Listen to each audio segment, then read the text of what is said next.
বাংলা ভাষা ও বাঙালির মর্যাদা নিয়ে তুমুল ঝড় বয়ে গেল বিধানসভায়। শাসক বনাম বিরোধী, তৃণমূল বনাম বিজেপি, দুপক্ষের স্লোগান আর পাল্টা বক্তব্যে কার্যত যুদ্ধক্ষেত্রে পরিণত হলো বৃহস্পতিবারের অধিবেশন।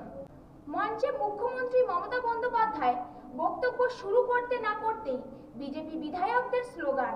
স্পিকার একে একে 5 জনকে সাসপেন্ড করলেন।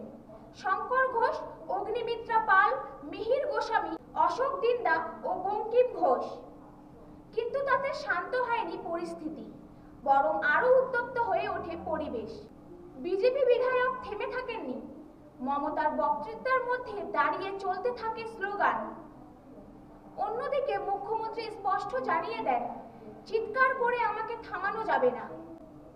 বিধানসভার বাইরে দাঁড়িয়ে বিরোধী দলনেতা শুভেন্দু অধিকারী বলেন, মমতা ভেবেছিল হাতে গোনা বিধায়ক আছে বিজেপির, কিন্তু আমরা প্রমাণ করে দিলাম 64 জনই একজন বিরোধী দলনেতা।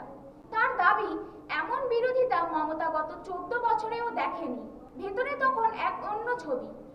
একদিকে স্লোগান 1 2 3 4, তৃণমূলের সবাই চোর। অন্যদিকে পাল্টা, মোদি হিসেবে নয়, কাকে চোর বলছেন? চ্যারিটি বিগিন এট হোম, নিজের নেতাকে চোর বলছেন, লজ্জা করে না? আমি মোদিজিকে বলবো, দল থেকে তাড়িয়ে দিতে হবে। দল থেকে এই যারা আপনাকে চোর বলে সংস্কৃতির ওপর আক্রমণের প্রতিবাদ জানালেন তিনি। শেষ পর্যন্ত বিজেপি বিধায়করা ওয়াকআউট করলেন।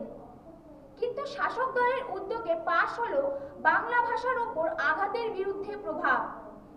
দিন শেষে প্রশ্ন একটাই, ভাষা কি শুধুই রাজনীতির হাতিয়ার, নাকি আত্মপরিচয়ের অস্তিত্ব রক্ষার লড়াই? হিসেবে নয়, কাকে চোর বলছেন?